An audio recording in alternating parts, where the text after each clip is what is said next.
नमस्कार, मैं सुनीता गुदारा। मेरे YouTube चैनल नई सीख नई राह पर आपका बहुत बहुत स्वागत है। आज हम साना साना हाथ जोड़ी पाठ पढ़ेंगे, जिसकी लेखिका है मधु कांकरिया। साना साना हाथ जोड़ी एक प्रार्थना है जो लेखिका ने नेपाली युवती से सीखी थी। उसी प्रार्थना को शीर्षक बनाकर लेखिका ने हिमालय की यात्रा का सुंदर वर्णन किया है। लेखिका महानगरों की भावशून्यता, भागम भाग और यंत्रवंत जीवन से उब चुकी थी, तो उन्होंने पूर्वोत्तर भारत के सिक्किम राज्य की राजधानी गंगटोक और उसके आगे के हिमालय की यात्रा की। हिमालय के अनंत सौंदर्य का अद्भुत और काव्यात्मक वर्णन लेखिका ने किया है। साना साना हाथ जोड़ी प्रार्थना का अर्थ है छोटे छोटे हाथ जोड़कर। लेखिका ने इस पाठ में न केवल हिमालय के सौंदर्य का वर्णन किया है, बल्कि वहाँ के निवासियों के मेहनत, अभाव और गरीबी को भी यहाँ पर रेखांकित किया गया है। किस तरह से रास्तों को बनाते समय लोगों की जान चली जाती है, उसको भी लेखिका ने रेखांकित किया है। तो चलिए पढ़ते हैं पाठ साना साना हाथ जोड़ी। मैंने हैरान होकर देखा, आसमान जैसे उल्टा पड़ा था और सारे तारे बिखर कर नीचे टिमटिमा रहे थे। दूर ढलान लेती तराई पर सितारों के गुच्छे रोशनियों की एक झालर सी बना रहे थी। क्या था वह रात में जगमगाता गंगटोक शहर था। इतिहास और वर्तमान के संधि स्थल पर खड़ा मेहनतकश बादशाहों का वह एक ऐसा शहर था जिसका सब कुछ सुंदर था, सुबह शाम रात। अब आप देखिए कि रात में जगमगाता शहर किसको बताया गया है? गंगटोक को। और गंगटोक शहर के लिए कहा गया है कि जैसे ऐसे लगता था उसकी सुंदरता को देखकर जैसे आसमान उल्टा पड़ा हो। दूसरा आया है कि इतिहास और वर्तमान का संधि स्थल किसे कहा गया है? तो गंगटोक शहर को। मेहनतकश बादशाहों का शहर किसे कहा गया है? तो गंगटोक शहर को। सुबह शाम और रात किसकी सबसे सुंदर है? तो गंगटोक शहर की। और वह रहस्यमयी सितारों भरी रात मुझ में सम्मोहन जगा रही थी, कुछ इस कदर कि उन जादू भरे क्षणों में मेरा सब कुछ स्थगित था, अर्थहीन था। मेरी चेतना, मेरा आसपास, मेरे भीतर बाहर सिर्फ शून्य था और थी अतीन्द्रियता में डूबी रोशनी की वह जादुई झालर। यानी लेखिका है वो गंगटोक शहर की सुंदरता को देखकर उसी में डूब गई। धीरे धीरे एक उजास उस शून्य से फूटने लगा। एक प्रार्थना होठों को छूने लगी। साना साना हाथ जोड़ी गर्दहु प्रार्थना, हामरो जीवन तिमरो कोसेली। इसका अर्थ क्या है?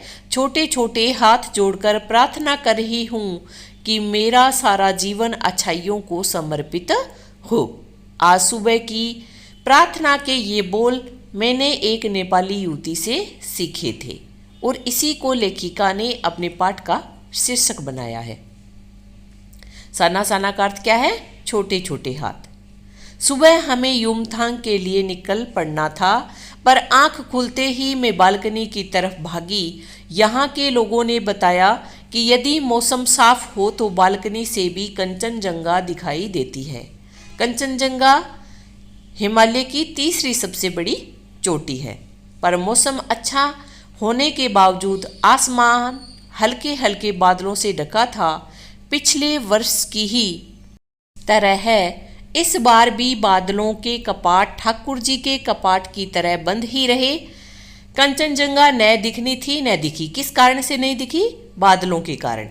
पर सामने ही रकम रकम के यानी तरह तरह के रंग बिरंगे इतने सारे फूल दिखाई पड़े कि लगा फूलों के बाग में आ गई हूँ। बहरहाल गंगटोक से 149 किलोमीटर की दूरी पर युमथांग था। दूरी कितनी बताई है? 149 किलोमीटर। युमथांग यानी घाटियां। युमथांग का अर्थ क्या है? घाटियां। सारे रास्ते हिमालय की गहनतम घाटियां और फूलों से लदी वादियाँ मिलेगी आपको। ड्राइवर कम गाइड जितेन नार्गे मुझे बता रहा था। क्या वहाँ बर्फ मिलेगी? मैं बचकाने उत्साह से पूछने लगती हूँ। चलिए तो जगह जगह गर्दाए पाइन और धूपी के खूबसूरत नुकीले पेड़ों का जायजा लेते हुए, पाइन और धूपी के नुकीले पेड़ थे, हम पहाड़ी रास्तों पर आगे बढ़ने लगे कि एक जगह दिखाई दी एक कतार में लगी सफ़ेद सफ़ेद बौद्ध पताकाएं, किसी ध्वज की तरह लहराती, शांति और अहिंसा की प्रतीक ये पताकाएं जिन पर मंत्र लिखे हुए थे। नार्गे ने बताया, यहाँ बुद्ध की बड़ी मान्यता है, जब भी किसी बुद्धिस्ट की मृत्यु होती है, उसकी आत्मा की शांति के लिए शहर से दूर किसी पवित्र स्थान पर 108 श्वेत पताकाएं फहरा दी जाती है। ये बौद्ध पताकाएं शांति और अहिंसा की प्रतीक थी और किसी बुद्धिस्ट की मृत्यु हो जाती थी तो उसकी आत्मा की शांति के लिए 108 श्वेत पताकाएं हैं वो फहरा दी जाती थी। नहीं, इन्हें उतारा नहीं जाता, ये धीरे धीरे अपने आप ही नष्ट हो जाती है। कई बार किसी नए कार्य की शुरुआत में भी ये पताकाएं लगा दी जाती है, पर वे रंगीन होती है। यानी नए कार्य की शुरुआत के लिए जो पताकाएं लगाई जाती है वो रंगीन होती है। नार्गे बोलता जा रहा था और मेरी नज़र उसकी जीप में लगी दलाई लामा की तस्वीर पर टिकी हुई थी। कई दुकानों पर भी मैंने दलाई लामा की ऐसी ही तस्वीर देखी थी। हिचकोले खाती हमारी जीप थोड़ी और आगे बढ़ी। अपनी लुभावनी हंसी बिखेरते हुए जितेन बताने लगा, इस जगह का नाम है कवि लोंगस्टोक। यहाँ गाइड फिल्म की शूटिंग हुई थी। तिब्बत के चीसखे बसन ने लेप्चाओ के सोमेन से कुंजतेक के साथ संधि पत्र पर हस्ताक्षर यहीं किए थे। एक पत्थर यहाँ स्मारक के रूप में भी है। लेप्चा और भूटिया सिक्किम की इन दो स्थानीय जनजातियों के बीच चले सुदीर्घ झगड़ों के बाद शांति वार्ता का शुरुआती स्थल। यानी कवि लोंगस्टोक है वो 3 चीज़ों के लिए प्रसिद्ध है। एक तो गाइड फिल्म की शूटिंग के लिए, दूसरा यहाँ चीसखे बसन और लेप्चाओ सोमेन से कुंजतेक के साथ संधि पत्र पर हस्ताक्षर हुए थे, तीसरा लेप्चा और भूटिया सिक्किमी जो 2 जातियाँ थी उनके बीच में शांति वार्ता हुई थी। उन्हीं रास्तों पर मैंने देखा एक कुटिया के भीतर घूमता चक्र। यह क्या? नार्गे कहने लगा, मैडम यह धर्म चक्र है, प्रेयर व्हील। इसको घुमाने से सारे पाप धुल जाते हैं। क्या? चाहे मैदान हो या पहाड़, तमाम वैज्ञानिक प्रगतियों के बावजूद इस देश की आत्मा एक जैसी, लोगों की आस्थाएं, विश्वास, अंधविश्वास, पाप पुण्य की अवधारणाएं और कल्पनाएं एक जैसी। लेखिका का यह कथन बहुत ही महत्वपूर्ण है, क्योंकि इसके माध्यम से लेखिका यह बताना चाहती है कि चाहे मैदानी क्षेत्र हो चाहे पहाड़ी क्षेत्र हो, लोगों की आस्थाएं यानी देवी देवताओं के प्रति जो हम आस्था रखते हैं और उनके लिए हमें कुछ भी कह दिया जाता है तो हम करने के लिए तैयार हो जाते हैं। तभी लेखिका ने ये कथन कहा है कि लोगों की आस्था, विश्वास, अंधविश्वास सब जगह एक जैसा है। रफ्ता रफ्ता हम ऊंचाई की ओर बढ़ने लगे। बाजार, लोग, बस्तियां पीछे छूटने लगे। अब परिदृश्य से चलते चलते स्वेटर बुनती नेपाली युवतियां और पीठ पर भारी भरकम कार्टून ढोते बोने से दिखते बहादुर नेपाली ओझल हो रहे थे। अब नीचे देखने पर घाटियों में ताश के घरों की तरह पेड़ पौधों के बीच छोटे छोटे घर दिखाई दे रहे थे। पेड़ पौधों के बीच से छोटे घर है वो किस तरह के दिखाई दे रहे थे? ताश के घर के समान। हिमालय भी अब छोटी छोटी पहाड़ियों के रूप में नहीं, वरन अपने विराट रूप एवं वैभव के साथ सामने आने वाला था।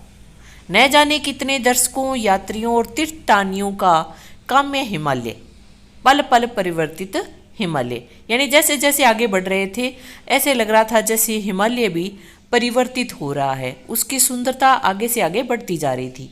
और देखते ही देखते रास्ते वीरान, संकरे और जलेबी की तरह घुमावदार होने लगे थे। हिमालय बड़ा होते होते विशालकाय होने लगा। घटाएं गहराती गहराती पाताल नापने लगी। वादियां चौड़ी होने लगी। बीच बीच में करिश्मे की तरह रंग बिरंगे फूल शिद्दत से यानी तीव्रता से मुस्कुराने लगे। उन भीमकाय पर्वतों के बीच और घाटियों के ऊपर बने संकरे कच्चे पक्के रास्तों से गुजरते यूं लग रहा था जैसे हम किसी सघन हरियाली वाली गुफा के बीच हिचकोले खाते निकल रहे हों। इस बिखरी असीम सुंदरता का मन पर यह प्रभाव पड़ा कि सभी सैलानी झूम झूम कर गाने लगे, सुहाना सफ़र और ये मौसम हंसी। पर मैं मौन थी, किसी ऋषि की तरह शांत थी। मैं चाहती थी कि इस सारे परिदृश्य को अपने भीतर भर लूं। कौन सा परिदृश्य? जो हिमालय की सुंदरता को वह देखती जा रही थी, जिसकी सुंदरता, जिसकी विशालता है वो बढ़ती जा रही थी। पर मेरे भीतर कुछ बूंद बूंद पिघलने लगा था। जीप की खिड़की से मुंडकी निकाल निकाल में कभी आसमान को छूते पर्वतों के शिखर देखती, तो कभी ऊपर से दूध की धार की तरह झरझर गिरते जलप्रपातों को, तो कभी नीचे चिकने चिकने गुलाबी पत्थरों के बीच इठला इठला कर बहती चांदी की तरह कौंध मारती बनी ठनी तिस्ता नदी को। सिलीगुड़ी से ही हमारे साथ थी यह तिस्ता नदी। आपको ध्यान रखना है कि तिस्ता नदी कब से साथ चली थी? सिलीगुड़ी से। पर यहाँ उसका सौंदर्य प्रकाष्ठा पर था। इतनी खूबसूरत नदी मैंने पहली बार देखी थी। मैं रोमांचित थी, पुलकित थी, चिड़िया के पंखों की तरह हल्की थी। मेरे नगपति, मेरे विशाल, ये किसको कहा है? हिमालय को। मैंने हिमालय को सलामी देनी चाहिए कि तभी जीप एक जगह रुकी। खूब ऊंचाई से पूरे वेग के साथ ऊपर शिखरों के भी शिखर से गिरता फेन उगलता झरना, उसका नाम क्या था? Seven sister waterfall. फ्लैश चमकने लगे, यानी सभी लोग उसकी फ़ोटो खींचने लगे। सभी सैलानी इन खूबसूरत लम्हों की रंगत को कैमरे में कैद करने में मशगूल थे। मशगूल का अर्थ होता है व्यस्त, यानी सभी उस सेवन सिस्टर वाटरफॉल की फ़ोटो खींच रहे थे। लेकिन लेखिका है वो उस सौंदर्य को अपने भीतर भर लेना चाहती थी। तो वो क्या कहती है? आदिम युग की किसी अभिशप्त यानी शापित, श्राप दिया हो जिसको, राजकुमारी सी में भी नीचे बिखरे भारी भरकम पत्थरों पर बैठ झरने के संगीत के साथ ही आत्मा का संगीत सुनने लगी। थोड़ी देर बाद ही बहती जलधारा में पांव डुबोया तो भीतर तक भीग गई। मन काव्यमय हो उठा, सत्य और सौंदर्य को छूने लगा। अब किस में पांव डुबोया था उसने? झरने के पानी में। ये ध्यान रखना है आपको। जीवन की अनंतता का प्रतीक वह झरना। अब झरने को किसका प्रतीक बताया है? जीवन की अनंतता का। उन अद्भुत अनूठे क्षणों में मुझ में जीवन की शक्ति का एहसास हो रहा था। इस कदर प्रतीत हुआ कि जैसे मैं स्वयं भी देश और काल की सरहदों से दूर बहती धारा बन बहने लगी हूँ।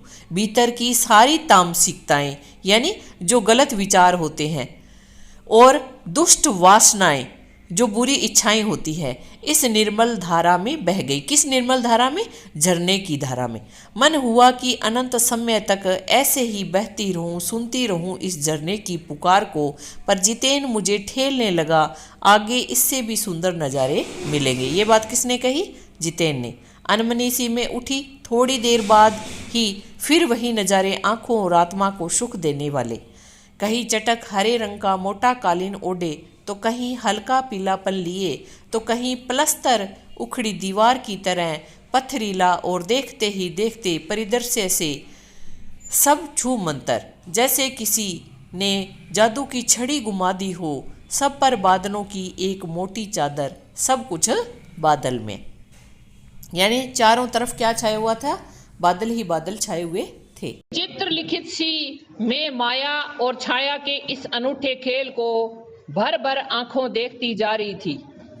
प्रकृति जैसे मुझे सयानी बनाने के लिए जीवन रहस्यों का उद्घाटन करने पर तुली हुई थी। माया और छाया।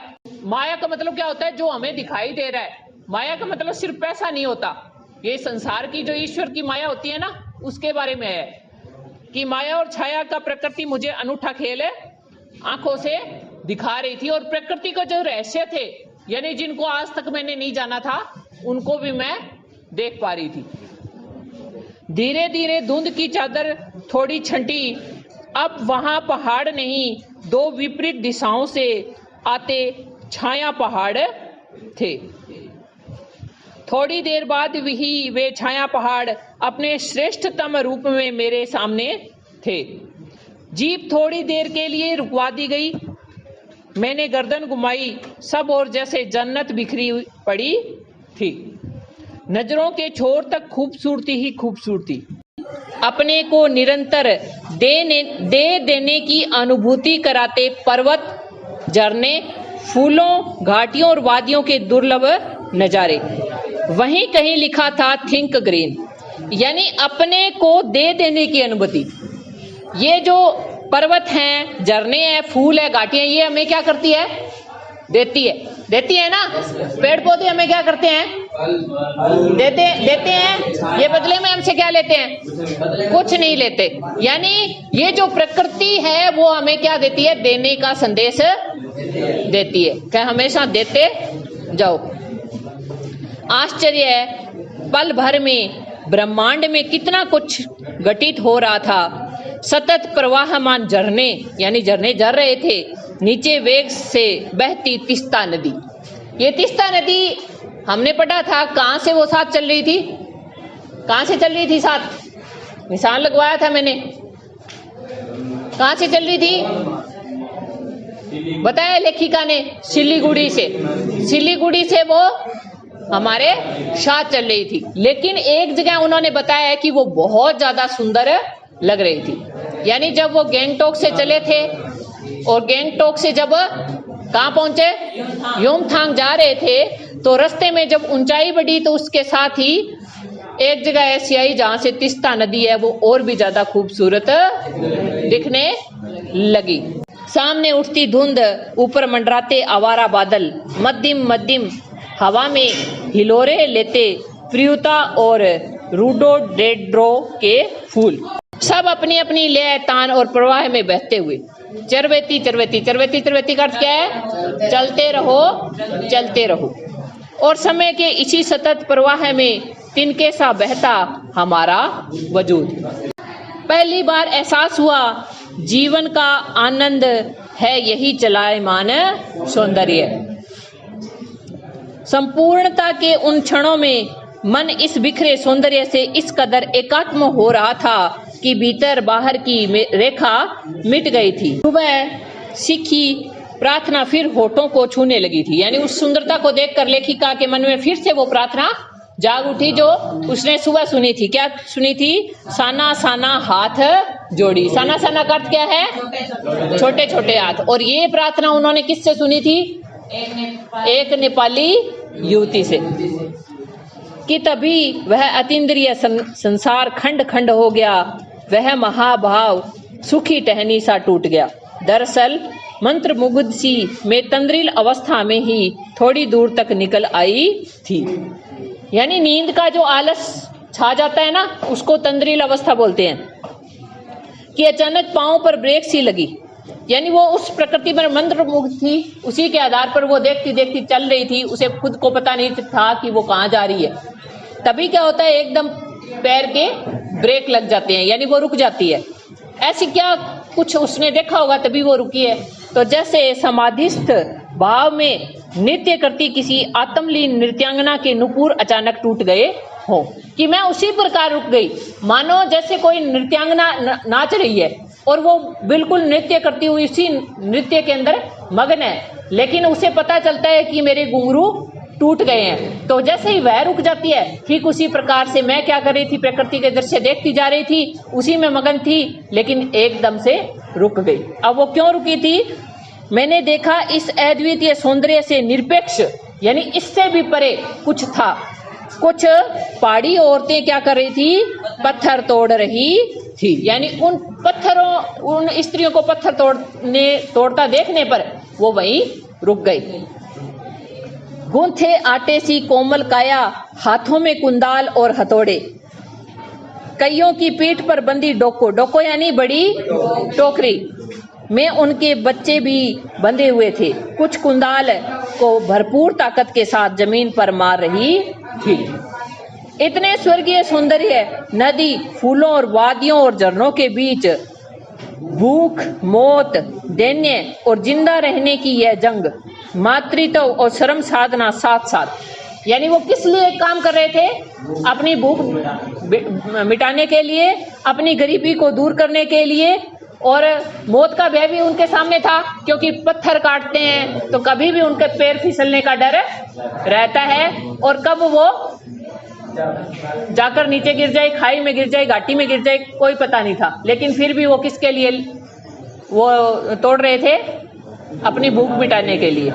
वहीं पर खड़े बीआरओ यानी बोर्ड रोड ऑर्गेनाइजेशन, बीआरओ के एक कर्मचारी से पूछा मैंने, लेखिका क्या पूछती है, यह क्या हो रहा है?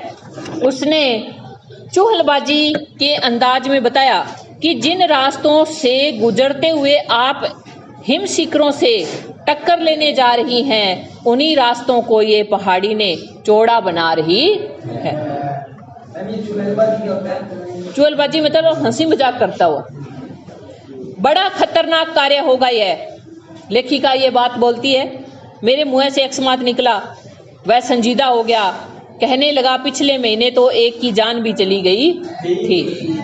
बड़ा दुस्साध्य कार्य है पहाड़ों पर रास्ता बनाना।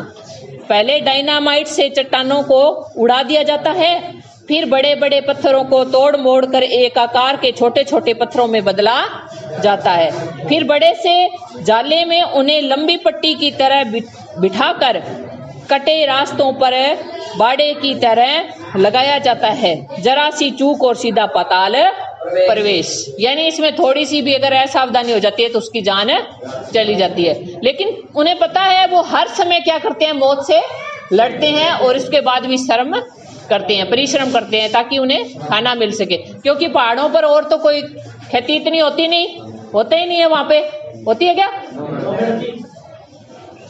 और तभी मुझे ध्यान आया, इन्हीं रास्तों पर एक जगह सिक्किम सरकार का बोर्ड लगा हुआ था। अब सिक्किम सरकार ने बोर्ड पर क्या लिख रखा था, जिस पर बड़े बड़े अक्षरों में लिखा था, ever wondered who defied death to build these roads. यानी इसका अर्थ क्या है, आप ताज्जुब करेंगे, पर इन रास्तों को बनाने में लोगों ने मौत को जुठलाया है। क्योंकि हर समय उनके सामने मौत रहती है, लेकिन फिर भी वो क्या है, उस मौत से लड़ते हुए आगे परिश्रम करते जाते हैं। एकाएक मेरा मानसिक चैनल बदला मतलब वहां से ध्यान हट गया और वो किसी पुरानी याद में चली गई, पीछे की कोई याद आ गई उसको। क्या याद आती है? मन पीछे घूम गया। इसी प्रकार एक बार पलामू और गुमला के जंगलों में देखा था।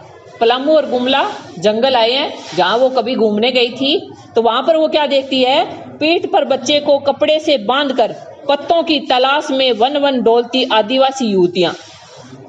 उन आदिवासी युवतियों के फूले हुए पांव और इन पत्थर तोड़ती पहाड़ियों के हाथों में पड़े ठाठे एक ही कहानी कह रहे थे कि आम जिंदगियों की कहानी हर जगह एक सी है, चाहे वो पहाड़ हो चाहे वो मैदान हो। कि सारी मलाई एक तरफ, सारे आंसू, अभाव, यातना और वंचना एक तरफ। और तभी मेरी सहयात्री, यानी उनके साथ जो यात्रा कर रही थी, एक तो लेखिका थी और दूसरी कौन थी, मणि। जितेन नार्गे जो है वो तो गाइड है, वो तो उनको घुमा के ला रहा था। खोजते खोजते वहां तक आ गए थे। मुझे गमगीन देख जितेन कहने लगा, अब जितेन लेखिका से क्या कहता है, अंडरलाइन करना है, मैडम ये मेरे देश की आम जनता है, इन्हें तो आप कहीं भी देख लेंगी, आप इन्हें नहीं, पहाड़ों की सुंदरता को देखिए जिसके लिए आप इतने पैसे खर्च करके आई हैं। देश की आम जनता ही नहीं, जीवन का प्रति संतुलन भी है। ये वेस्ट एट रिपेइंग है, कितना कम लेकर ये समाज को कितना अधिक वापस लौटा देती है। यानी इनको परिश्रम कितना मिलता है, थोड़ा सा परिश्रम मिलता है, इसके बदले ये कितनी मेहनत करती है, सड़कें चौड़ी करती है, और लोग जो वहां पर यात्रा करते हैं, घूमने जाते हैं, वो उसका लुत्फ उठाते हैं, आनंद लेते हैं। ये जो ध्यान रखना है, ये प्रश्न बन सकता है, बड़ा भी बन सकता है कि कितना कम लेकर ये समाज को कितना अधिक वापस लौटा देती हैं। ये किसके लिए कहा गया है, उन पहाड़ी औरतों के लिए कहा गया है जो वहां पर पत्थर तोड़ रही थी।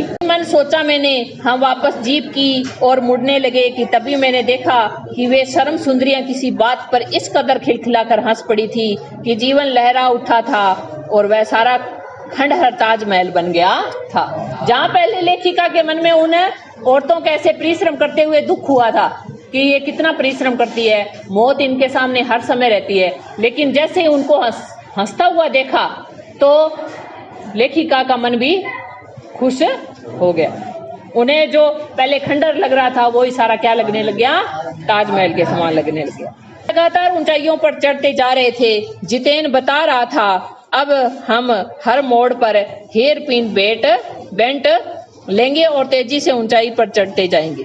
हेयर पिन बेंट के ठीक पहले एक पड़ाव पर देखा 8 वर्ष की उम्र के ढेर सारे पहाड़ी बच्चे। अंडरलाइन करना है, पहाड़ी बच्चे हैं वो कैसे जाते हैं, क्या क्या काम करते हैं कि 7-8 वर्ष की उम्र के ढेर सारे पहाड़ी बच्चे स्कूल से लौट रहे थे और हमसे लिफ्ट मांग रहे थे।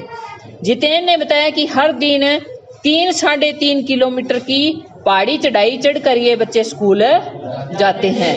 क्या स्कूली बस नहीं? मणि के पूछने पर, यह बात किसने पूछी थी? मणि ने। पर जितेन हंस पड़ा, मैडम यह मैदानी नहीं पहाड़ी इलाका है, मैदान की तरह यहाँ कोई भी आपको चिकना बर्फीला यानी बढ़े हुए पेट वाला, बर्फीला का अर्थ क्या है? बढ़े हुए पेट वाला नहीं मिलेगा। यहाँ जीवन कठोर है, नीचे तराई में ले देकर एक ही स्कूल है और बच्चों को खुद पैदल ही वहां पर जाना पड़ता है। दूर दूर से बच्चे उसी स्कूल में जाते हैं और सिर्फ पढ़ते ही नहीं है, पढ़ने के अलावा वो क्या काम करते हैं? इनमें से अधिकांश बच्चे शाम के समय अपनी माओं के साथ मवेशियों को चराते हैं, पानी भरते हैं, जंगल से लकड़ियों के भारी भारी गट्ठर ढोते हैं। खुद मैंने भी ढोए थे। खतरा अब धीरे धीरे बढ़ने लगा था। रास्ते और भी संकरे होते जा रहे थे, यानी पहले थोड़े चौड़े थे, अब बिल्कुल भी संकरे होते जा रहे थे। कई बार लगता जैसे रास्तों को इंच टेप से नापकर एक जीप जितना ही चौड़ा बनाया गया है कि जरा भी संतुलन बिगड़े, इंच भर भी जीप इधर उधर खिसके तो हम सीधे घाटियों में। इन रास्तों पर जगह जगह लिखी चेतावनी भी हमें खतरों के प्रति सजग कर रही थी। सामने लिखा था, क्या लिखा था? धीरज धीरे चलाइए, घर में बच्चे आपका इंतजार कर रहे।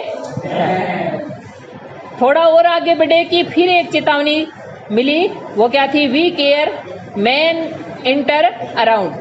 पर हमें नरबख्शी जानवर नहीं, उन्हें रास्ते में क्या मिलते? आगे दूध देने वाले याक दिखे। काले काले ढेर सारे याक, पहाड़ों पर गिरती बर्फ से प्राकृतिक ढंग से रक्षा करने वाले घने घने बालों वाले याक। पहाड़ों पर जो बर्फ गिरती है तो याक की रक्षा कौन करते हैं? उनके बड़े बड़े बाल। सूरज ढलने लगा था। हमने देखा कुछ पहाड़ी औरतें गायों को चराकर वापस लौट रही थी। कुछ के सिर पर लकड़ियों के भारी भरकम गट्ठर थे। ऊपर आसमान फिर धुंध और बादलों से घिरा हुआ था। उतरती संध्या में जीप अब चाय के बागानों से गुजर रही थी कि फिर एक दृश्य ने मुझे खींचा। फिर एक दृश्य क्या दिखाई देता है? नीचे चाय के हरे भरे बागानों में कई युवतियां बोक्कू पहने, बोक्कू यानी सिक्किमी परिधान, चाय की पत्तियां तोड़ रही थी। नदी की तरह उफान लेता उनका यौवन और शर्म से दमकता गुलाबी चेहरा। एक युवती ने चटक लाल रंग का बोक्कू पहन रखा था। सघन हरियाली के बीच चटक लाल रंग डूबते सूरज की स्वर्णिम और सात्विक आभा में कुछ इस कदर इंद्रधनुषी छटा बिखेर रहा था कि मंत्रमुग्ध सी में चीख पड़ी थी। क्या चीख पड़ी थी? इतना अधिक सौंदर्य मेरे लिए ऐसे था। किसको देखकर? एक सिक्किमी स्त्री जिसने लाल रंग का बोक्कू पहन रखा था, एक परिधान पूरी वेशभूषा के लिए आया, जिसकी सुंदरता को देखकर वो चीख पड़ी।